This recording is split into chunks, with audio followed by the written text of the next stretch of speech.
Welcome back. A Fox News alert for you. President Trump, after he left Arlington National Ceremony, went on to a retail center that is run by some Vietnamese families, and he spoke about the 13 fallen at Abbey Gate in Afghanistan. Listen here.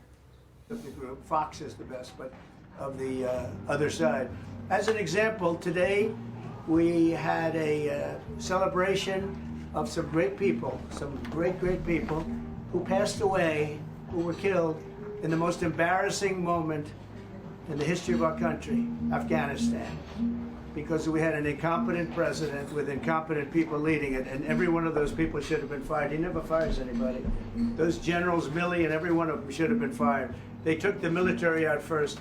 If I asked, do we have any children in the room? Because if I asked a child, who should go first? They would say everything but the military. They took the military out first, and then it was a bloodbath, and it was a horrible thing. It was a horrible thing. And I just went to Arlington Cemetery, and you saw we had a ceremony with the parents, the sisters in one case, brothers in another case, and these are people that should have never been killed. And when you see the fact that nobody's mentioning Afghanistan, no, this is the third year. This is, I hate to even call it an anniversary because I don't like the word anniversary in this case, but this is the third year of that tragic event. And because of that event, we did so badly that Russia went in and invaded Ukraine. Israel was attacked, as you know, on October 7th. We have, people don't respect us. They don't respect us anymore as a country. And where is our president? We don't even have a president. We have a fascist person running who's incompetent, and we have a president who's not even around. He went to California for a vacation because they threw him essentially out of the party. And then he came back home and I said, oh, is he going to go to the White House? No, he went to Delaware to take another vacation. And you got Russia over there with like nuclear threats. We got to have a president. We got to have a real president that's respected. So as to your question, I think it's disgraceful, and I think ABC is a disgrace. I think having Donna Brazile sitting on that panel, and she's the one that gave the answers and the questions to Hillary Clinton before a debate. I think ABC is really should be shut out. I'd much rather do it on NBC. I'd much rather do it on CBS, frankly. I think CBS is very unfair, but the best of the group. And certainly I'd do it on Fox. I'd even do it on CNN. I thought CNN treated us very fairly the last time. I think Jake Tapper was very fair, and Dana Bash was very fair. But when I watched this interview of Tom Cotton, unfortunately he's a total pro, he knows what he's doing. And then when I watched the roundtable after that, I said the hostility is crazy.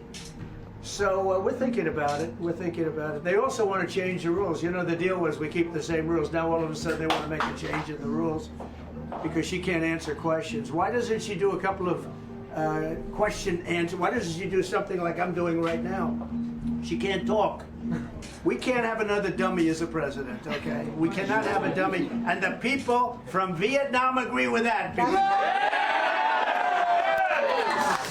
President Trump, would you want the microphones muted in the debate whenever you're not speaking?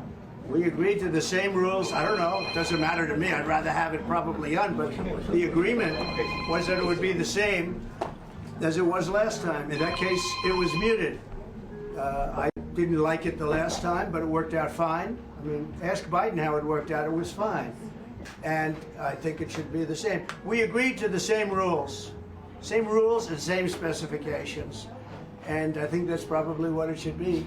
But they're trying to change it. The truth is they're trying to get out of it because she doesn't want to debate. She's not a good debater. She's not a smart person. She doesn't want to debate. But when I looked at the hostility during the weekend, you watch it this week with George Slopadopoulous. And the Vietnamese didn't get that one. You got it, right? If you didn't get it, I couldn't endorse it. But no, we want to have fairness. We have to bring fairness back to the country. And we have to have a president. We are the closest to World War III, I believe, that we've ever been right now, right this second.